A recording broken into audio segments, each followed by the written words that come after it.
بینەران و بیسەرانی بەڕێز لە هەر شوێنێکن سڵاوتان لێبێت. من کامەران حاج عومەر باسی ڕۆژتان پێشکەش دەکەم. باسی ڕۆژ ئەمڕۆ تایبەت دەبێت بە ڕەوشی ئێستای مووسڵ و ئایندەی ئەو شارە و داهاتووی باشووری کوردستان لە دوای داعش. زۆر جار دەگوترێت کە چارەنووسی باشووری کوردستان گرێدراوە بە چارەنووسی ویلایەتی مووسڵ. بۆ قسەکردن لەسەر ئەم پرسە بە شێوەیەکی ڕاستەوخۆ لە تەوەریەکەمماندا بەڕێز هادی عەلی سەرۆکی ئەنجومەنی سیاسی و جەماوەری یەکگرتووی ئیسلامی کوردستان بە شێوەیەکی ڕاستەوخۆ لەگەڵمان دەبێت. لە تەوەری دووەمیشماندا مەحموود عوسمان کەسایەتی سیاسی کورد بە شێوەیەکی ڕاستەوخۆ لە شاری هەولێرەوە لەگەڵمان دەبێت. بەڕێز هادی عەلی سەرەتا بەخێر بێن بۆ باسی ڕۆژ. بۆچی زۆر جار دەگوترێت چارەنووسی مووسڵ پەیوەندیدارە بە چارەنووسی باشووری کوردستان؟ بەڵێ بسم الله الرحمن الرحیم. ئەنی هۆکار زۆرە لەو بارە، بەڵام بۆەوەی کە لێرە ینی دەستنیشانی هەندێک لە هۆکارە گرنگەکان بکەین. هەندێک لە هۆکارەکان پێویستن بە ینی بڵێن جوگرافیای شوێنی جوگرافیایی مووسڵ و ئەوەی کە ئەوە تا لە نزیکی سنووەرەکانی تورکیا و سووریا و اینجا ئەوەی سە بەنسبەت هەرێمی کوردستانیشەوە نزیکی هەرێمی کوردستانەوە، ینی لە نێوان سێ وڵاتی دراوسێ سووریا و لە سێ گۆشەی نێوان تقریبان ئەو شوێنایە سووریا و تورکیا و عێراقایە. ئەوە ینی اونجا قەبارە و ینی ژماری دانیشتوانی شارەکە و زۆر تین بڵین فرەیی دانیشتوانەکەی لە ڕووی ینی چەندین پێک هاتە و چەندین نەتەوەی عەرەبە کوردە مەسەرەن ئاشووریە تورکمانە اینجا شیعە سوننەیە، ینی شەبەکە یەزیدیەکانن، ینی تێکەڵەیەکی زۆر فرەیی تا لە هینەکە لە ناوچەکە. هەندێک هۆکار هەیە ڕەنگە تاریخی بێ لە ڕابردووشە هەروە بووە. بۆ نمونە لە جەنگی جیهانی یەکەمە ئەم بەشەی کە ئێستا پێوترە باشووری کوردستان سەر بە ویلایەتی مووسڵ بوو، یا باوەڕێ چوارچێوی ویلایەتی مووسڵە بۆ کاتی لە سەردەمی عوسمانیەکانە. لە وا مەشهوورە کە چەند لە ئاگربەس هێشتا ئێڕا نەگەیەنرابوو لە نێوان هێزەکانی هاوپەیمانان و هێزەکانی دەوڵەتی عوسمانی ئەو کاتە. هێزەکانی بەریتانی گەشتبوونە ناوچەی نزیکی ئاڵتونکۆپری ئەو ناوچانە، بەڵام پێش ڕاگەیاندنی ئاگربەس بە پەلە خۆیان گەیاندنە مووسڵ وەک پایتەختی ویلایەتەکە، بۆ ئەوەی کە هەموو ویلایەتەکە بکەوێتە چوارچێوەی قەڵەمڕێوی دەسەڵاتی بەریتانیەکانەوە. بەڵێ باش، ئەوەش بۆ خۆی لە ڕووی مێژیۆ کاریگەری هەبوو، دوای ئەوە حکایەتە لەسەری هەیەکە لە نەتیجە یەکلاکرایە بۆ بەریتانیەکان و بۆ ئەم بەشەی کە پێوتری عێراق و بۆ هۆیەوە باشووری کوردستان هەر هەمووی لیکێنرا بە عێراقینەوە. هۆکاری تری گرنگەوەیە کە ئێستا لەم حاڵەتە لە ینی سووریە وەزعێکی خراپی هەیە و شەڕ و ئاژاوەیە و ئەنواع وەشکاڵ کێشەی هەیە. طبعاً لە عێراقیش گوازراوە، ینی با بڵین عێراقیش درێژکراوەی لە عێراقیشای بە تایبەتی ئەوەی کە پەیوەندی بە داعشەوە هەیە کە وەکو گروپێکی سەرەکی تیرۆریست کە ئێستا هاوپەیمانێتی نێودەوڵەتی هەیە دژ بە داعش. بێگومان ئەوانە هەر هەمووی کاریگەری هەیە لەسەر ئەوەی کە ئەم مووسڵ بەگشتی خۆی و هەروەها ئێستا ئەم شەڕی کە ئێستا بۆ ئازادکردنی مووسڵە دەستی داعش بایەخی زۆری پێدرێ و کاریگەریە بێگومان زۆریشی باش. دیارە لە جەنگی جیهانی یەکەمدا وەکو بە پێی مێژوو ویلایەتی مووسڵ بەشێک بووە لە تورکیا، دواتر بە پێی ڕێکەوتنێک بۆتە بەشێک لە عێراق لەو دەوڵەتە نوێی کە دروست کراوە و چارەنووسی باشووری کوردستانیش لەگەڵ ویلایەتی مووسڵ گرێدرا بە عێراقەوە گرێ بدرێ. ئایا تورکیا بە هەمان بۆچوونی قەدیم سیاست دەکات لە ئێستادا؟ ئێستا ئاسان نییە بە هەمان بۆچوون. ئەو کاتە جارە ئەم تورکیا ئەو کاتە دەوڵەتی عوسمانی بووە، ئەم تورکیای لە دوای ڕوخانی دەوڵەتی عوسمانی دروست بووە. ینی ئێستا ڕەنگە وەکو با بڵین پێشینەیەکی مێژوویی جارجار با بڵین حەزیان لێبێ یا بیانێ بیکەنە پاساوێک بۆ هەندێ سیاساتی خۆیان، بەڵام وا نازانم لە ڕووی کردداریەوە ینی بتوانن ینی داوای ئەو هینە بکەن، داوای ئەو با بڵین ئەوەی کە خۆیان دەکرێت بە فەرمی داوا نەکەن، بەڵام لە ڕووی پراکتیکیەوە بە شێوەیەکی ناڕاستەوخۆ زۆر جار قسە لەسەر ئەوە دەکرێت کە بەڵێ. تورکیا ئیشی لەسەر ئەوە کردووە. بەڵە جارجار لە هەندێ سنتەر و بابڕین مەراکزی دیراساتیان یا لە حتا لە هەندێ سیاسیان هەتا لەم دوایە لەلایەن ینی خودی سەرۆک کۆمارەوە وتیان لە هەندێ بووەنە ئاماژەی بە ڕێکەوتنامەی لۆزان کردووە کە ئەو مەسلەیەک لاک بووەتەوە بۆ لە دەستی تورکیا دەرچووە. ینی جارجار حتا لە ڕابردووشە لە نەوەدەکانیشە ینی لەمان ئەبیستن جارجار کەسایەتیکی سەرۆک کۆماری ئەو کاتەی سلێمان دیمیریل بوو جارێکیان لەبیرمە ینی ئاماژەی بەوە کرد کە سنوورەکانی تورکیا خواریش ناوچە شاخاوەکانە ینی با بڵێن تا کەرکک ئەوانش جاری وا هەیە باس ئەەکەن لەو باە ئەوە وەکو تەنانەت کۆتا هاتنی ڕێکەوتنامەی سایکیسپی کۆش دەکرێت. باسێکی مێژووی هەیە بەڵام وە نازانم ئێستا لە ڕووی ئەو واقعە با بڵێن جیۆپۆلیتیکەی کە ئیسە هەیە لە ناوچەکە ئەو واقعە دەولی کە ئیسە هەیە لە هەموو کاریگەریەکەی لەسەر ناوچەکە وا نازانم ینی شتێ لەو بارەیەوە عملی. بەڵام هەندێک ئاماژە هەن بەڕێز هادی عەلی پێم باشە لێرەوە بیخەینە ڕوو وەکو دەبیندرێ تورکیا هێزی هەیە لە باکووری عێراق و داکۆچی لەسەر ئەوەش دەکا و هێزە نابێت جوولەی پێ بکرێ ینی مەبەستی ئەوەیە پێکاتەکانی ئەو ناوچەیە بپارێزێ. لەگەڵ ئەوەشدا ئەو کاتەی کە داعش هاتە عێراق ینی بەپێی زانیاریەکان وەکو دەبیندرێ لە میدیاکان هەموو ئەو بازارانەی کە ئێستا داعش مامەڵەی پێوە کردووە لە ڕابردوو لە ماوە 2 ساڵی ڕابردوو ئابوووریەکەی گرێدرا بوو بە ئابووری تورکیاوە هەموو کاڵەکانی تورکیا لە نێو بازارەکانی پارێزگایی نینەوە بوون. تەنانەت قسەی زۆر لەسەر ئەوەش دەکرا نەوتی ئەو ناوچانەش هەر لە ڕێگەی تورکیاوە هەناردە دەکرا بە شێوەک لە شێوەکان واتە تورکیا بە شێوەک لە شێوەکان ئابووری خۆی بە پارێزگای نینەوە گرێداوە و بوونی ئەو هێزەش لەو ناوچێ هەر بۆ پاراستنی بەرژەوەندەکانی خۆیتی لە پارێزگای نینەوە. ینی بەوەستە توێ بڵێ چی ینی درێژە بە سیاسەتەکەی خۆی بدا ینی بوونی داعش بە شێوەکی ناڕاستە خۆ ئابوووریەکەی گرێدرا بوو بە تورکیا وەکو ویلایەتێک تەعاملی لەگەڵ مووسڵ دەکرد هەرچەندە داعش حکومڕانی دەکرد بەڵام لە ڕووی ئابوووریەوە وەکو ویلایەتێک بێتن لە تورکیادا مامەڵەی لەگەڵدا کراوە. ینی قسەی زۆر لەسەر ئەوەیە تورکیا ئێستاش دەخوازێتن مووسڵ ببێت بە ویلایەتێک وەکو ویلایەتی ڕابردووی خۆی مامەڵەی لەگەڵدا بکە. ینی ئێستا ئەو واقعی کاتوتە پێش بۆ مووسڵ واقعەکە کە هەم هێزە ئیقلیمیەکان هەم هێزە نێودەوڵەتەکان ئێستا بەشدارن لەو وەزعی کە ئێستا لە مووسڵ و دەوروبەرەکە ئەگوزارێ لەبەرەوە زۆر ینی بە دوور نابینڕێکە هەم تورکیا لەو نزیکەوە ئێستا ئێران خۆ دوورە لەو مەرزی لە سنوورەکانی مووسڵەوە بەڵام ئێرانیش بە شێوازی جیاجیا ڕەنگە بە شێوەیەکی ناڕاستە خۆ کاری ڕۆڵی هەبێت لەو شەڕایە هەتا لە سووریش لەو بابە ینی ئەمڕۆ ئێستا هەموو ناوچەکە ئەم بەشەی عێراق کە ئێستا مووسڵ باڕین باسەکەیە ئەو دی و سووریا بە تایبەتی ناوچەی حەڵەب و دەوروبەرە هەموو ئێستا شەڕێکی ئیقلیمی و نێودەوڵەتی ئەتوانی بڵێ بە شێوەکان شەڕێکی جیهانی لەو دەڤەرا ینی ئەنجامە درێ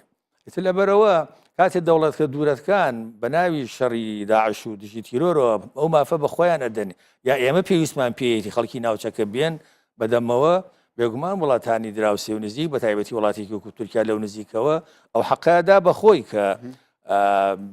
ئەوش بەشدار بێت بە شێوە لە شێوەکان لە دیاریکردنی ئایندەی ناوچەکە. باش لە پێشوودا هەر کاتێک هێزەکانی پێشمەرگە جوولەی دەکرد وڵاتانی هەرێمی تەنانەت ئەمریکا و زۆربەی وڵاتانی جیهانیش لەسەر داهاتنە قسە و هێڵی سووریان بۆ هێزی پێشمەرگە دادەنە ینی لە بیرمان نەچێت لە مەسەلەی کەرکووکدا زۆر قسە لەسەر هێزی پێشمەرگە دەکرا بەڵام ئێستا هەموو ئەو وڵاتانە پشتیوانی لە هێزی پێشمەرگە دەکەن و گلۆپی سەوز بۆ پێشمەرگە هەڵدەکەن مەمانەی چییە؟ ئێوە واقعا چونکە ئێستا ینی تیرۆر بۆتە ینی مەترسیێکی گەورە بۆ سەر ئاشتی و ئاسایشی جیهانی بەگشتی و بە تایبەتی وڵاتانی ڕۆژئاوا و تەنانەت لە ئەمریکاش لەو دوورەوە ینی مەترسیان هەیە کە ئەوەی کە لە 11 سپتەمبەری 2001 ڕوویدا بە شێوازی جاجا ڕوودا بەڵام ویلایەتێک کە پێی دەگوترێت ویلایەتی مووسڵ و بەرژەوەندی وڵاتانی هەرێمی لە ناوچەکەیە بەو شێوە پێشوازی لە پێشمەرگە بکرێت چوات هەیە مەبەستەکە شەڕی دژە تیرۆرە ئەم شەڕی دژە تیرۆرە ئەمریکیەکان بە تایبەتی کە هاتنە عێراقەوە لە 2023 ئەوە بوو ینی قوربانێکی زۆریاندا خەسارەتێکی زۆریاندا تاکو ئەو وەزعە وای لێ هاو ئێستا نایانەوێ ئەو ئەزمونە دووبارە کەنەوە خۆیان ڕاستەوخۆ هێز بێن و هێزی ئەوەتەمە بەستە دوای نەمانی داعش هەڵوێستیان دەگۆڕێ ینی هۆکارە سەرێکەوەی کە هێزی پێشمەگە هێزێکی حازر و ئامادەیە خۆیشی پێویستی بەوە هەیە کە بەرگری لە هەرێمەکەی خۆی بکە و حتا ینی مەترسیەکانیش دوور بخاتەوە ئەوە بەرژەوەندیەکە کە بەرژەوەندێکی استراتیژیە بۆ هەرێمی کوردستان و هێزی پێشمەرگە بە ئەرکی خۆی یەزانێ ئەوانیش ئەو بەرژەوەندیە کە کورد هەیەی و هەرێمی کوردستان هەیەی و پێشمەرگە توانێت دەورە بینێ ینی یەک کەوتۆتەوە ڕێککەوتۆتەوە لەگەڵ بەرژەوەندیەکی استراتیژی ئەوانش کەیسە ئەولەویەت بۆیان بۆ ئەوان شەڕی دژە تیرۆر احتیواکردنی تیرۆرەیە بەڵین کەمکردنەوەی مەترسی تیرۆرە ئەو دوو بەرژەوەندیەکی گرتووە لەبەرەوە بایەخێکی زۆر بە کورد ئەدەن و بایەخێکی زۆر بە هێزی بڕێنی احتیمادە لە جیاتەوەی هێزی خۆیان بنێرن ئێستا هاوکاری هێزی پێشمەرگەکەن بۆ ئەوەی کە ئەوان ئەوان ئەبواە بیان کریا بۆیشیان نەئەکرا ڕەنگە بەو شێوە هێزی پێشمەرگە ئەنجامیدا ئەگەر لە ئێستادا ئەوان پێویستیان بە هێزی پێشمەرگە هەبێت بۆ شەڕی تیرۆر بەڵام ئایا دوای نەمانی داعش ئەم سیاسەتە کە ئێستا ئەوان پەیڕەوی دەکەن بەرامبەر بە پێشمەرگە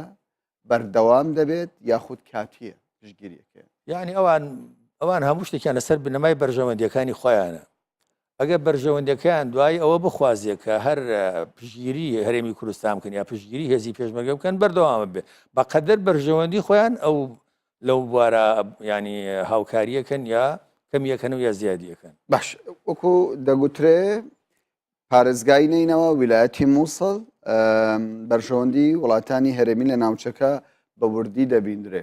پێت باشە ینی بە بۆچوونی بەڕێستان پێت باشە ینی هەرێمی کوردستان چ جۆرە سیاسەتێک پەیڕەو بکات بۆ ئەوەی بتوانێ هەم لەگەڵ بەرژەوەندی ئەوان خۆی بگونجێن هەمیش بەرژەوەندی هەرێمی کوردستان بپارێز ئەمەی کەیسە ئەنجامە درێ کە بەشدارێکی جددی هەیە لە شەڕەکە و دوورخستنەوەی مەترسیەکە بە تایبەتی ئەو ناوچانەی کە بە ناوچەی کوردستانی حسابن لە دەرەوەی سنووری ئیداری هەرێمی کوردستان حکوومەتی هەرێمی کوردستان ئەمە کارێکی گرنگەوە ئەهمێتی خۆی هەیە و سنگ و پێگەیەکی سیاسی و سەربازی بانی بەهێزی فراهەم هێناوە بۆ هێزی پێشمەرگە و بۆ هەرێمی کوردستانی ئەمە ئیشێکی گرنگە و باشە بەڵام لەوە گرنگتر ئەوە بوو ئەوەیە کە ینی لایەنی کوردی ئەمە خۆمان لە هەرێمی کوردستان بمانتوانە خاوەنی پرۆژەیەکی هاوبەش بووینایە خاوەنی استراتیژێکی ڕۆشن بووینایە و ئێمە خۆمان ینی هەموو لایەنە سیاسیەکان لەسەر ڕێککەوتنایە و ڕۆشن وایە کە ئێمە چیمان ئەوێ دوای مووسڵ و ئابێ چۆن بێ و هەمومان لەسەری متتەفیق بووینایە و ئەو کاتت بێگومان ئەوەیە خواست کە ئەم قەیرانە سیاسی کەیسەر لە هەرێمی کوردستانە هەیە ئەو قەیرانە سیاسیە نەبووایە بڵین چارەسەر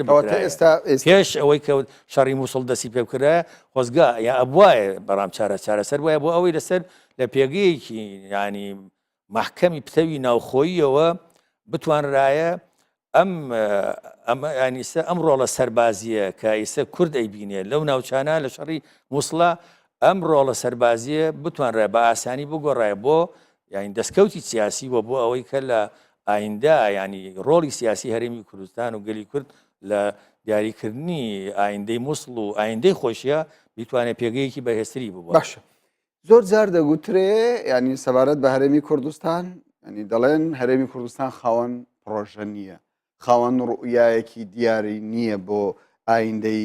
مووسڵ دوای داعش بەڵام ینی ئەگەر سیر بکەی ڕوویای هەرێمی کوردستان دیارە سەرۆکی حکوومەت دەڵێ دوای داعش یەکەمین پرۆژەکاری لەسەر بکەین پرۆژەی سربەخۆییە و حکوومەتی هەرێمی کوردستان بۆ ئیدارەدانی مووسڵ داوای سێ پارێزگا دەکا پرۆژە هەیە لەو بار بۆچی ینی شتەکان کەم دەکرێت ینی بەبەستەکە چیە لە ڕووی بابڕین لە ڕووی نەزەریوە با بڵێن ینی هەموو کورد بە هەموو لایەنە سیاسیەکانەوە بە هەموو جیاوازی هەموو لایەنە سیاسی و ئاڕاستەکانیەوە هەمووی پەرۆشی ئەوەی هەیە سۆزێکی نەتەوایەتی گەورە هەیە کە ینی واکات لە هەمووی کە ینی ئاوات بخوازێ بۆ ئەوەی کە لە ئایندا لە ئێستا باشتر بێ ئەم ئەزمموی کە ئێستا لە هەرێمی کوردستانە هەیە ببرێتە پێشەوەی تر کۆفیدرالیە کە برێت کۆنسرالی بێ حتا دەوڵەتی سربەخۆ بێ ئەوە سۆزێکە ینی با بڵین ڕغبەتێکە ئارزووی هەموو گەلی کوردە بە هەموو پێکاتەکانی و بە هەموو ئاڕاستە سیاسیەکانی ئەوە ڕاستە ئەوە هەیە هەر ئەوە شەیسە بۆتە دینەمۆی ئەو قوربانیدان و ئەو مقاومەت و بەرخۆدانی کە هێزەکانی پێشمەرگە دەریە بڕن لە بەرەکانی شەڕە ئەوە لەو ڕۆوە ینی هەموو یەکە بڵین تا ڕادەیەک ئەتوانی بڵێ شتێک هەیە لەو بارەوە بەڵام ئەوە تەرجمە نەکراوە بۆ ئەوەی کە پرۆژەیەکی ڕۆشن بێ دیار بێ یا مەسەرەن استراتیژەکە ڕۆشن بێ هەموو لەسەری ڕێک بن و هەموو پێک ینی فێرن بۆ نمونە لە پەرلەمانی کوردستانە ئقرار بکرایە من لەو ڕۆژانە بیستم کە پەرلەمانی ئوسترالیا تاوتوی شەڕی مووسلی کردووە یانی لە ئوسترالیا لەو دوور وڵاتەوە کە ڕەنگە ژمارەیەکی کەم ڕاوێشکاری ئەوەی نەخواست کە پەرلەمانی کوردستان یانی لە حاڵەتێکی ئەتوانی بڵێ جۆرە لە ئامادە باشیە بۆیە بۆ ئەوەی ینی لە ڕووی یاساییەوە لە ڕووی دەستوریەوە لە ڕووی سیاسیەوە پشتیوانی هێزی پێشمەگەی بکرایە و ڕۆشن هەموو ئەو پرۆژەی کە هەیە بۆ تەمان خواروە سادە و ئاسان نییە دوای هێزە عێراقیەکان لەوانەیە هەیەە ئاڕاستی ئەوەی هەیە کە جارێکی تر سیستەمی مەرکزیەت بێنێتەوە بێگومان سینناریۆی تر هەیە وڵاتانی دراوسێ ئیقلیمی سینناریوی خۆیان هەیە و پرۆژەیان هەیە وڵاتانی گەورە بێگومان پرۆژەیان هەیە و سینناری خۆیان هەیە وانە هەمووی هەیە و تۆش لەم کاتە ئەبواە ینی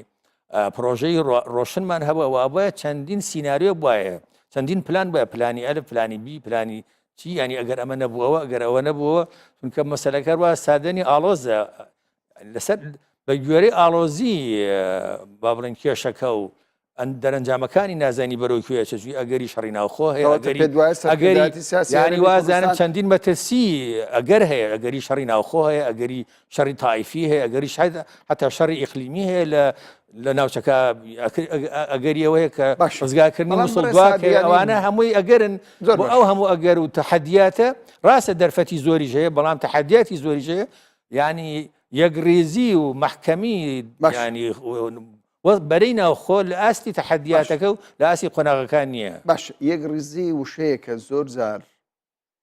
لە نێو خەڵکی سیاسی کووردا ینی زۆر جار دووپاتی لێ دەکرێتەوە بەڵام پرسیارش دروست دەبی لە لای خەڵک ینی لە ڕۆژئاوا یەکڕزی نابیندرێ لە باکوور ئەو یەکڕیزیە نابیندرێ لە باشوور ئەو یەکڕیزیە نابیندرێ لە ڕۆژهەڵات بە هەمان شێوە ئەو یەکڕیزیە نابیندرێ باشە پرسێک کە ئێستا ڕوودەدا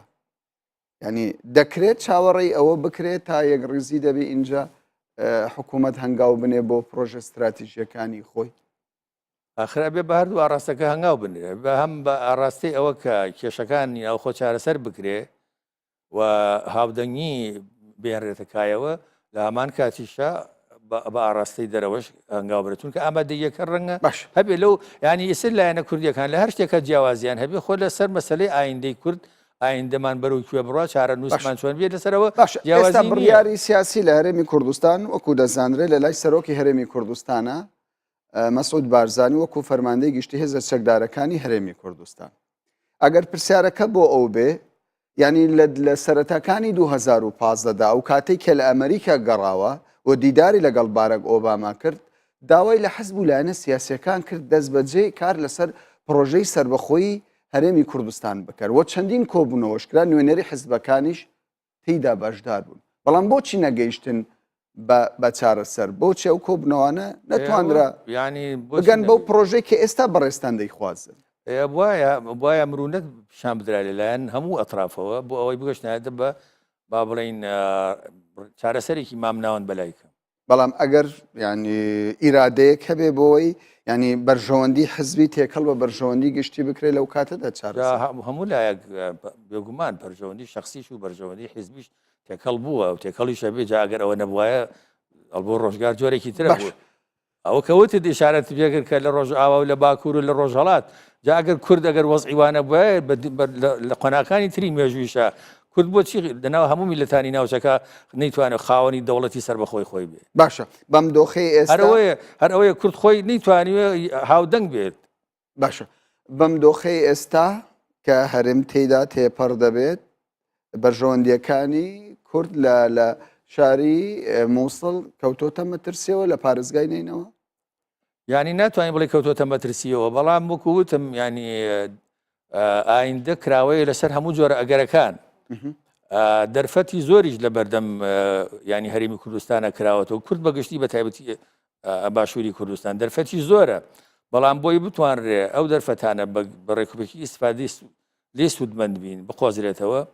و تەحەدیات و مەترسیش بێگومان زۆرە بتوانرێ بە ڕێکوپێکی ڕۆبەڕووی تەحەدیاتەکان ببنەوە یا بتوانێت بەرهەڵستی مەترسیەکان بکرێ ئەوەی ئەخواست کە بەرەی ناوخۆ بەرێ لە حاڵەتێکی ئاسایی و سروشتیا بووە بەڵام چێ ئێستا لەگەڵ ئەوە نییە کە پێشمەرگە بەشداری لە پرۆسی ئازادکردنەوە هەموو کەس لەگەڵ هەموو کەسیش پشتگیریەکە و پشتیوانێک هەموو لایەکی شانازی پێوەکەن کەواتە ئەگەر هەموو حزبەکان پشتگیری لە بەڵام لایەنە سیاسیەکە وەزعەک سیاسیەکەەوە لە ئاسی پێویستانی کەواتەوە کێشەی بۆ هەموو پرسەکانی دیکە دروست کردووە باشە ئەگەر بینە سەر بەرژەوەندی وڵاتانی هەرێمی وەکو دەزانرێت ینی ئێرانیش بەرژەوەندی لە ناوچەکەدا هەیە و تورکیا رووسیا لەو رووسیاش و وڵاتانی ناوچەکە باس لە پەرلەمانی ئوسترالیا کرد کە تاوتێ و پرسە دەکات ینی بۆ هەرێمی کوردستان کامە لایەن باشترە چارەنووسی ویلایەتی مووسڵ بەولا بگای ئەگە بڵێن چارەنووسی شاری پارێزگای نینەوە لەگەڵ کامە بەرژەوەندی نزیک ببێتەوە ئایا لەگەڵ تورکیا نزیک بێتەوە یاخود لەگەڵ ئێران نزیک بێتەوە ینی چارەنووسی با بڵین دەرەنجامەکە بەوە باشترە کە هێزە ئیقلیمیەکان بەڕاستی دەستێوەردان نەکەن لە نەتی لە دیاریکردنی دەرەنجام بەڵام ئێستا هەیەە بەڵام ئەسڵ ئەوەیە کە لە چوارچێوەی عێراقا با بڵین بۆ نمونە مووسڵ خۆی یا لەگەڵ ناوچەستونیەکانی ترە ئەویش بچێتە چوارچێوەی فیدرالیەتێکەوە چونکە خۆ هەر لە دەستوری ساڵی 2005 ئقراری فیدرالیەت کراوە بۆ ینی بۆ هەموو عێراق خۆی ئێستا ئەم سیستەمێک کە لە عێراقا هەیە تا ئێستا هێشتا ینی لە چوارچێوەیەکی لا مرکزیەتێکی سادەی پارێزگاکان نەچۆتە دەرەوە لەبەرەوە ینی ئێستا ڕاستە هەرێمی کوردستان فیدرالیەتی خۆی هەیە بەڵام ئەو فیدرالیەتە ینی گشتگیر نییە بۆ هەموو ناوچەکانی عێراق باشە بۆ ئەوەی عێراق ینی حاڵەتێکی ئیسیقرار و سەقامگیر وەرگێت تەقمان سەقامگیری عێراق ینی لە بەرژەوەندی ناوچەکەشە و لە بەرجەوتیان توانی بڵێ ئاشتی و ئاسایشی نێودەوڵەتیشە لەبەرە بەرژەوەندی وڵاتانی هەرێمایەتی ناو ئیقلیمیشە کە ینی حاڵەتێکی سەقامگیری لە عێراقا دروست ببێ ئەویش بەڕای من بەوە دروستە بێت کە مووسڵ و ناوچەکان ناوچەستونی نشینەکان کە خۆیان ئێستا بە مەحرومەزان خۆیان بە مەغدورە زانن لە دوای ڕوخانی ڕژێمی بەعسەوە کە ئێستا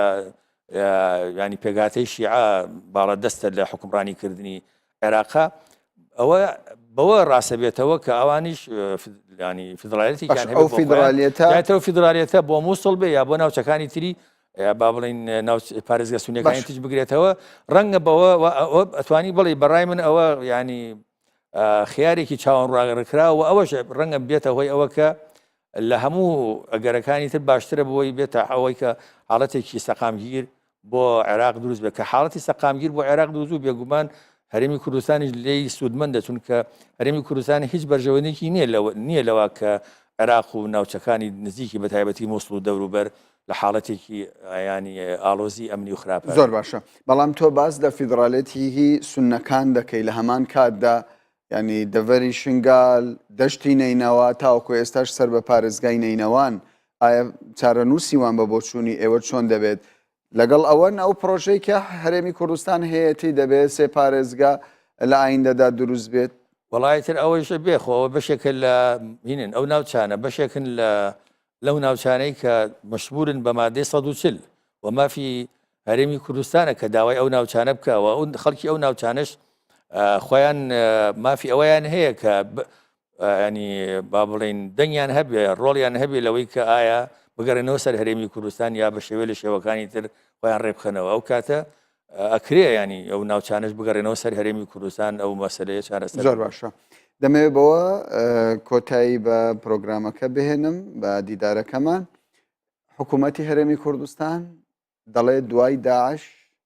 پرۆژەی سربەخۆی دەبێتە ئەولەوێتی کارمان لەگەڵ بەغدا گفتوگۆی لەسەر بکەین پێ دوای هەنگاوێکی جددیبی کاتەکەی گونجاو بێ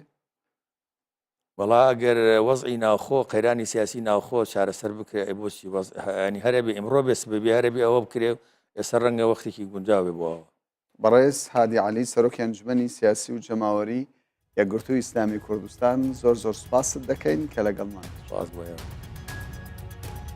بینەرانی بەڕێز دەچینە ناوبڕێک و دواتریش تەوەری دووەمی باسی ڕۆژ دەکەینەوە.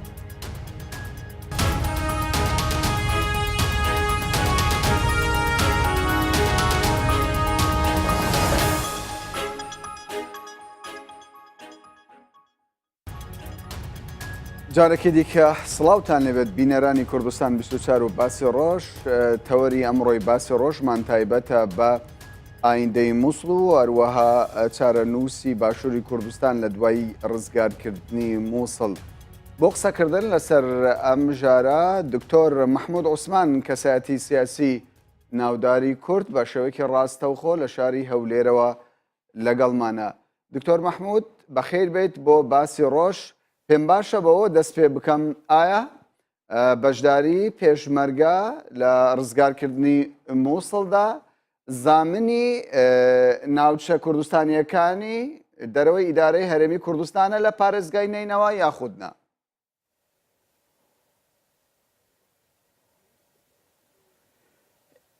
پێشێکی سڵاو بۆ ئێوە بۆ هەموو بینەرارتان.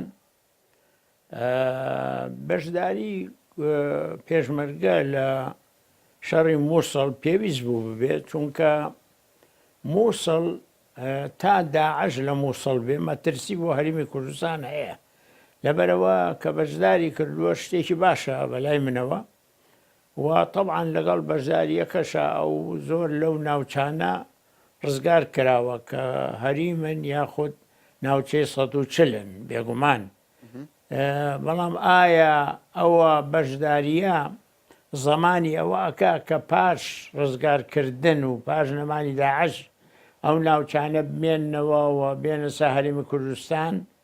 یا 140 بە تەواویتیان جێبەجێ ببێ؟ نازانی ئەوە، چونکە پێش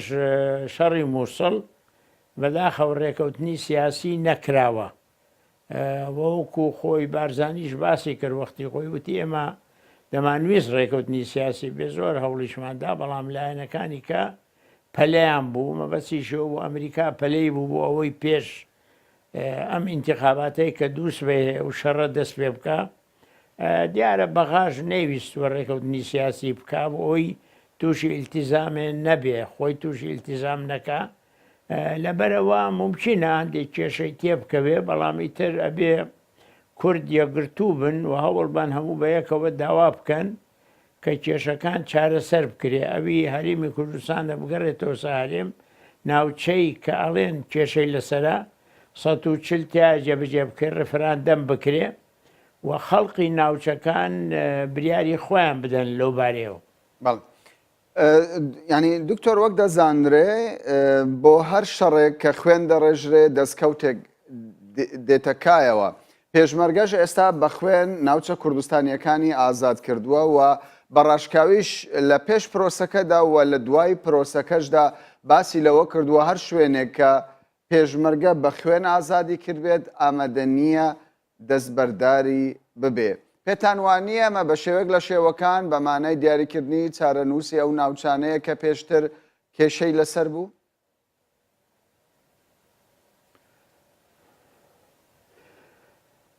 بێگومان پێشمەرگە زۆر قارەمانانە شەڕی کردووە و ئەوە زیاتر لە 2 ساڵە شەڕی داعشەکە لە هەموو شوێنەکان لە مەسافە لە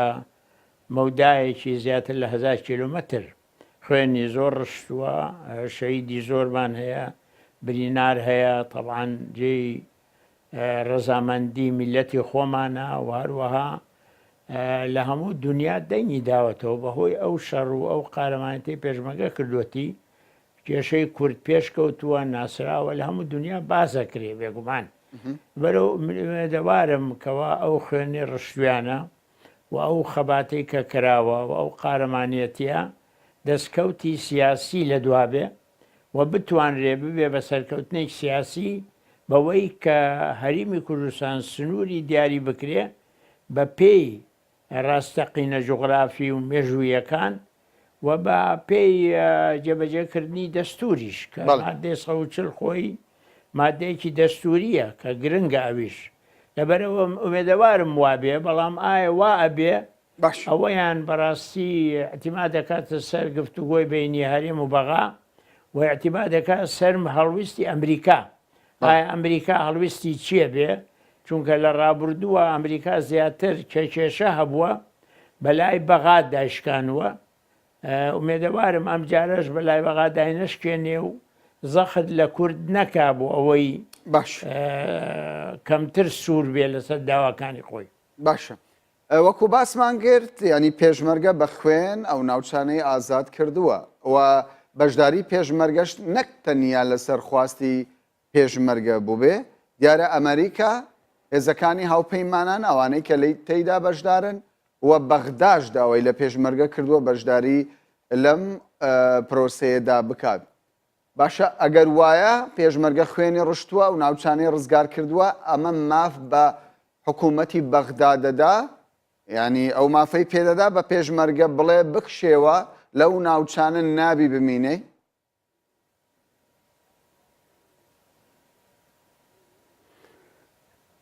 لەبەرەوەی ڕێکەوتنی سیاسی نییە هەموو ئەگەرەکان هەن. ئەمە ئایا کە گفتوگۆ ئەکرێت لەسەر ئەو شتانە چۆنە بێ کەم بیرمێتەوە وەختی خۆی لە ناوچەی دیالە پێشمەرگە قارەمانتی زۆری کرد زۆر ناوچەی ڕزگار کرد و ئەو کاتە تەمان قاعیدە و ئەو کێشە و باسی ئەوانە هەبوون و توانی لەو ناوچانە بمێنێتەوە دیفاعی لێ بکە. خەڵقی ناوچەکەش زۆر تەیدیان کرد چونکە پێشمەرگە کە ئاچێتە ناوچەیەک ڕەفتاری باشە لەگەڵ هاوڵاتیان زۆر باشترە لە ڕفتاری لایەنی تر. بەڵام لەو ساڵی کە پاژەوە ڕوویدا 2010 ئەمریکا زەختێکی زۆری لە کورد کرد بۆی بگەڕێتەوە دواوە و فعلەن گەڕانەوە و وتی حکوومەتی عێراق زەمانی هاوڵاتیانی ئەو ناوچانە ئەکا. بەڵام کە حکوومەتی عێراق هاتەوە ئەو ناوچانە دیمان خەڵقێکی زۆری کورد شەید بوو، خەڵکی زۆر بینار بوو، خەڵکی زۆریش دەربەدەر بوو. لەبەرەوە ئێمە هەندێک تاقیکردنەوەمان هەیە کەوامان لێ ئەکا بترسین لەبەرەوەی کە ئیتفاقی سیاسیش نەکراوە. لەبەرەوە مێدەوارم وانە بێ ئەمجارە چونکە زروف گۆڕاوە وەزع جیاوازە. بەڵام ئەگەر کورد یەکگرتوو بێ و قورسایی خۆی هەموو بخاتە سەر ئەو گفتوگویانە دڵنیام وەزعی باشترە بێ. باشە بۆچی ئەوەندە کورد ترسی لەوە هەیە بەغدا پێی بڵێ پاشەکشە بکە لەو ناوچانە لە کاتێکدا ینی لە ماوەی چەند ساڵی ڕابردوودا ئەو پێکهاتانەی کە لە دەشتی نینەوە ژیاون و لە چوارچەوەی پارێزگای نینەوە ژیانیان بەسەر بردووە بە شێوەیەک لە شێوەکان ڕوبەڕووی تونوتیژی بوونەتەوە و پێشمەرگە لە دنیادا بۆتە سۆمبلی پاراستنی مافی تەواوی پێکهاتەکان. گریمان ئەگەر بەغداد ئەم داوایەش بکە پێتان وایە پشگیریەکی نێودەوڵەتی بەدەست دێنێ چێ پشگیری بەدەر لە ئێران چێ پشگیری لە حکوومەتی بەغدا دەکە؟ ئایا تورکیا دەکە؟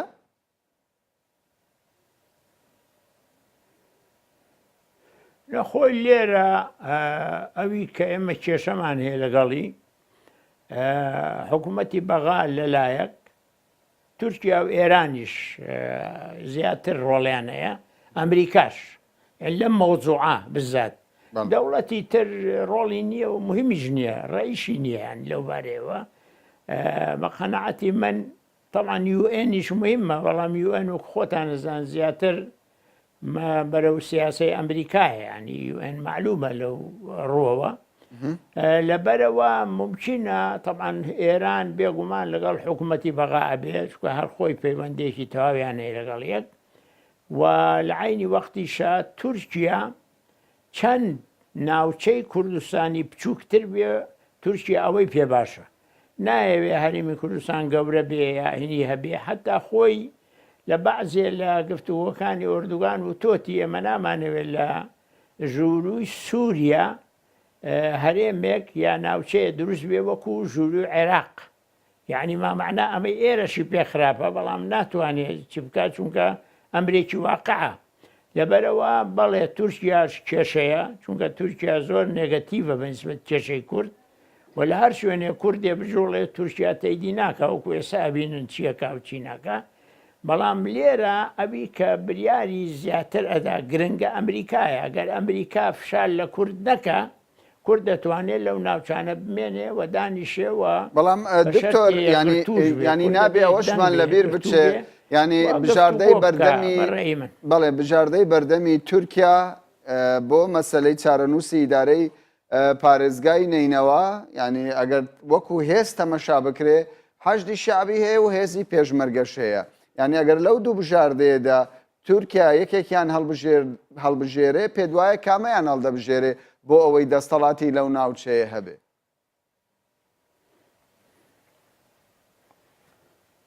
تورکیا دژی حەشدی شعبیە چونکە حەشدی شعبی تەمسیلی هێزەکانی میلیشیای شیعاکە و تورکەکان زیاتر پشتی عەرەبی سونناگرن تەڵان کێشە هەیە لە بینیان بەڵام لە عینی وەختە تورکیا حسابی ئەوەشەکە حەشدی شعبی جۆرە نفوزێکی ئێرانە هەندێک لە بەشەکانی حەشدی شعبێر بە ئاشکرا لەگە ئێرانن تەڵان بە نیسبەت پێشمەرگە وان نییە بەڵام طبیعی لە عینی وەختە تورکیا کێشەی لەگەڵ کوردیشەیە ڕوونگە ئەبینی لەگەڵ کوردی خۆی چیەکە و لە عینی وەختە کێشەیەکی زۆر لە باشوور دروستەکە قەسفی هەمیشەیی هەیە گفتوگۆ لەگەڵ کورد ناکە هەر ئەڵێ تێرۆریستن و جەماعەتی خۆی ئەوانە بەڕێی من ئەگەر تورکیا سیاسەتی بگۆڕێ و ئامادە بێ بگەڕێتەوە بۆ مێزی گفتوگۆ و دیالۆگ لەگەڵ کورد بکە مەسەلەن ئۆجەلان بەربدا 7 ساڵە ئەو کابرای حەبسە گفتوگۆی لەگەڵ بکە ئامادەیە ئۆجەلان بۆ ئاشتی واتوانێ قسەکەی بڕوا بەسەر هەموو جەماعەتی پەکەکە دەتوانێت وەختە تورکیا زۆر لەگەڵ کورد باش بێ و کوردیش پشتیوانی بکە بەڵام لەوە ناچێت سیاسەتیان تا ئێسەوا بێ و مێدەوارم لە ئایندا گۆڕانکاری هەبێت لە سیاسەتیان چونکە ئەوەی ئەیکەن ئەو شەڕخوازی و سیاسەتی شەڕ و ئەوە زەرەری بۆ تورکیا هەیە زەری بۆ کورد هەیە بۆ تورک هەیە بۆ هەموو لایەکەیە وە کەس فایدەی لێ نەکردووە و لە دنیا ئێستا زۆر کەس ئەو سیاسەتە سەرکۆناکە کە بەردەمامە یعنی بەداخەوە باش. ئێمە لەگەڵ میوانی پێشوماندا باسمان لە ڕۆلی تورکیا لە پارێزگای نینەوە و لە ویلایەتی پێشووی مووسڵ کرد پێم باشە ئێستا لەگەڵ بەڕێستان باز لە خواستی ئێران و ئامانجی ئێران لە پارێزگای نینەوە بکەین. ئێران چ بەرژەوەندیەکی هەیە کە لەم ناوچە جوگرافیەدا شوێن پێگەی خۆی بکاتەوە؟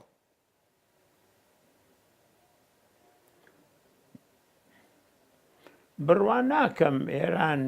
بەرژەوەندی زۆر هەبێ لەوەی کە لە ناوچەی نینەوە جێگە پێی خۆی بکاتەوە بەڵام دوو فاکتۆر هەیە لای ئێران مهمایەکێکیانەوەیە نایەوێ جێگە پێگەی تورکیا بە هێز بێ لەوێ یا تورکیا هێزێکی هەبێ جێگە پێگەی هەبێ چوە خۆ دەزان لە ناوچەی ڕۆژهەڵاتی ناوەڕاست ئەم دوو هێزە ئێران تورکیا ململانیان هەیە هەمیشە دووەمین چونکە نینەوە لەسەر حدووی سووریایە و ئێرانیش دۆستی حکوومەتی سووریایە لای مهمە ئەگەر لەو ناوە نفوزی خۆی هەبێت تا حەدێک بەڵام زیاتر چونکە ئێران لەگەڵ حکوومەتی عێراقە ئەو وەیەوێ حکوومەتی عێراق لەوێ نفوزی هەبێ یعنی ئەگە حکوومەتی عێراقی ئێستا دەسەڵاتی هەبێ لە ناوچەی نێنەوە ینی وەکو ئەو وایە کە دۆستێکی ئێران دەسەڵاتی هەبێ بەڵام دیسانیش بە لای منەوە لای گرنگە کە تورکیا ڕۆڵی نەبێ دەوری نەبێ دەسەڵاتی گەورەی نەبێ بۆی وەزعی ناوچەکە نەگۆڕێ لەو بارەیەوە بە قەنەعەتی من چاکترین شدەوەیە بەنسبەت ئێران و بەنسبەت تورکیا هیچیان نە ئەو دژی حەشدی شعبی بێ وەکو ئێستاە نە ئێران دژی سوننەی عەرەب بێ وە لە عێراقیەکان بگەڕێن عێراقی خۆی کێشەکان چارەسەر بکە ئێستا ئەبینن جێشی عێراقی شەڕەکەوە شەڕێکی باشیشەکە پێشمەگە شەڕی کردووە هاوکاری یەکترن لەبەرەوە ئەگە دەوڵەتانە دەست نەخەنە ناو ئیشەکە وەزع باشترە بێ و هێزە عێراقیەکانیش دەتوانن ئەو کێشانە حەلکەن و بەو شێوەیە وەزعیان باشترە بێ ململانەی ئێران و تورکیاش چەند کەمتر بکەوێتە ناو عێراقیان نینەوەیە هەر شوێنێ چاکترە بۆ هەموو لایەک باشە پێشتر قسەی زۆر لەسەر ئەوە دەکرا کە پارێزگای نینەوە دەبێتە خاڵی بەریەککەوتنی بەرژەوەندیەکانی تورکیا و کۆماری ئیسلامی ئێران. دیارە تورکیا پێشتر بە هەموو شێوەیەک ڕەتی دەکردەوە کە حەشدی شعبی بەشداری لەو ئۆپراسیۆنەدا بکات بە تایبەت لە شارۆچکەی تلعفەر کە وەکو دەزانرێ ئێستا حەشدی شعبی بوونی هەیە. لە هەمان کاتدا هێزەکانی تورکیاش هێزی سەربازی تورکیا لە باکووری عێراق بوونی هەیە. تا چەند ئەگەری ئەوە هەیە لەگەڵ نزیکبوونەوەی ئازادکردنی شاری مۆسڵ بەریەککەوتن لە نێوان ئەو هێزانە دروست ببێ؟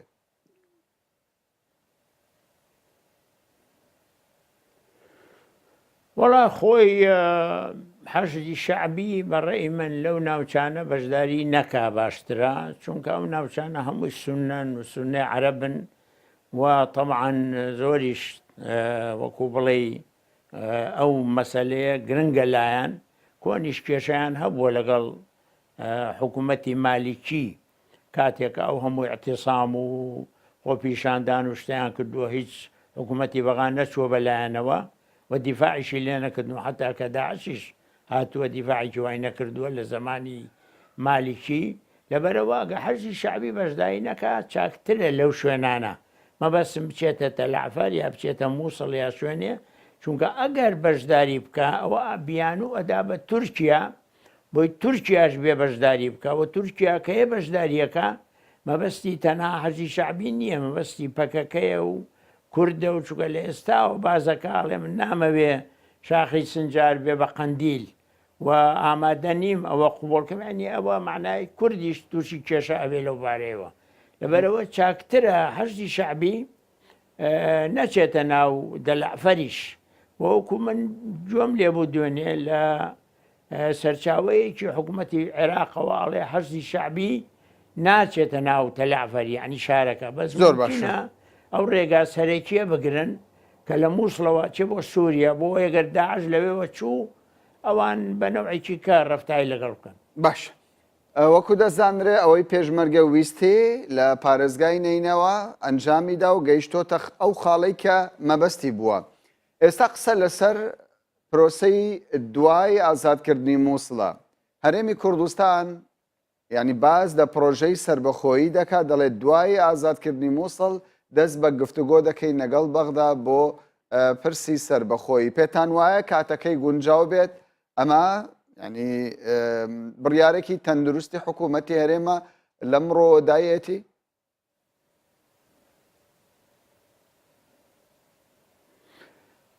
من بەڕاستی ئەو مۆزوعە نازانم چۆنە، چونکە کەس لەگەڵ من باسی نەکردووە، بەڵام ئەوی لام گرنگە من ئەوەم لا مهمە کوردیە غریز بێ و بەیەکەوە ئیش بکەنەوە حیزبانە لەسەر هەر شتێ متتەفق من هەموو کەسێ پشتیەگرێ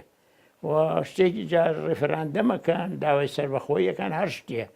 بەڵام ئەگەر یەک ڕیز نەبن و یەکێ داوای بکە ئەوی تر دژی بێ ڕەنگە کورد نەتوانێ بگات بە ئامانجەکانی خۆی. بەڵام بەگشتی بەڕێی من مەسەلەی ڕێفەراندەم بتەوێنێتەوە پاش ڕزگارکردنی مووسڵ لە داعش دێتە پێش،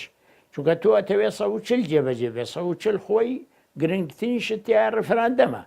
کە ڕێفەراندەم لەوێ بێت تەمان ناوچەکانی تی کوردستانیش ڕێفەراندەم ئەتوانین تای بکەی. بەڵام ئایا ئەو داوای ئێمە کە ڕێفەراندەمە UN داوا تەئیدیەکە پشتی ئەگرێ چاودێر ئەنێرێ بزانێت چیە چی نییە بۆی ئەهمیەتێکی نێونەتەوەی وەرگێ ئەوەیان ئەبێ بزانین. بەڵام گرنگترین شدەوەیە بەڕێی من هەوڵ بدەین یەک ڕیزیەکی تەوامان هەبێ بەرنامەیەکمان هەیە بەرەیەکمان هەبێ هەموو بەیەکەوە بریار بدەین واگەر هەموو بەیەکەوە بین ئەتوانین هەر بریارێ لە بەرژەوەندی کورد بێ بیدەین و قورسایی خۆشی ئەبێ و حسابیشی زیاتر بۆکرێ. زۆر باشکەواتە یەک ڕێزی نێوماڵی کورد لە هەموو شتێک گرنگترە لە ئێستای بارودۆخی ئێستای هەرێمی کوردستاندا. دکتۆر مەحموود عوسمان کەسایەتی سیاسی ناوداری کورد زۆر زۆر سوپاست دەکەین کە کاتی خۆتان بە ئێمەدا.